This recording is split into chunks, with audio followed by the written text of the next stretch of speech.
नमस्कार. आज गुरुवार दिनांक 5 मार्च. जाणून घेऊया आजच्या मुख्य 5 बातम्या. आपण ऐकत आहात मराठी अपडेट समूहाचे दररोज सकाळी 7:30 वाजता प्रसारित होणारे Marathi update morning news podcast. Sikh धर्मियांचा पारंपरिक होल्ला महल्ला हल्लाबोल कार्यक्रम काल बुधवारी एकमेकांवर गुलालाची उधळण करून हा सण विविध राज्यातील भाविकांनी उत्साहात साजरा केला. सचखंड गुरुद्वाराचे मुख्य पुजारी यांच्या हस्ते अरदास करण्यात आली. त्यानंतर होल्ला महल्ला हल्लाबोल कार्यक्रमाला प्रारंभ झाला. नांदेड येथील श्री गुरु गोविंद सिंगजी विमानतळ येथून बहुप्रतीक्षित नांदेड गोवा विमानसेवा येत्या 31 मार्चपासून सुरू होत आहे. त्याचबरोबर नांदेड नागपूर विमानसेवा पुन्हा पूर्ववत होणार असून बेंगळुरूसाठी आणखी एका विमानसेवेची भर पडणार आहे. माजी मुख्यमंत्री तथा खासदार अशोकराव चव्हाण यांनी सोशल मीडियाच्या माध्यमातून ही माहिती देत या नव्या सेवांचे स्वागत केले. पेट्रोल किंवा डिझेलचा कोणताही तुटवडा नाही, तसेच इंधन दर वाढीचा कोणताही प्रस्ताव शासनाकडे प्राप्त नाही.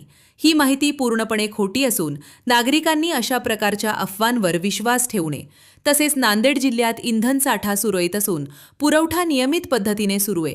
त्यामुळे पेट्रोल डिझेल भरण्यासाठी घाईगडबड करून गर्दी करण्याचे कोणतेही कारण नाही, असे जिल्हा प्रशासनाने स्पष्टपणे कळवले.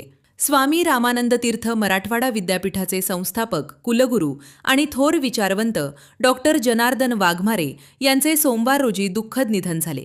दरम्यान विद्यापीठाच्या मुख्य प्रशासकीय इमारतीतील स्वागत कक्षात काल बुधवार रोजी श्रद्धांजली सभेचे आयोजन करण्यात आले होते.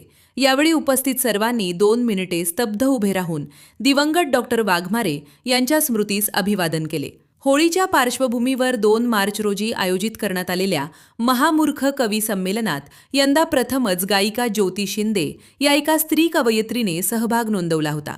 धर्मभूषण दिलीप ठाकूर यांच्या संकल्पनेतून साकारलेल्या या रंगतदार आनंदी सोहळ्यात शृंगारिक आणि द्विअर्थी रचनांनी हजारो नांदेडकरांना मंत्रमुग्ध केले. दररोज सकाळी 7:30 वाजता Marathi update morning news podcast ऐकण्यासाठी मराठी अपडेट पॉडकास्ट यूट्यूब चॅनलला सबस्क्राईब करा. धन्यवाद.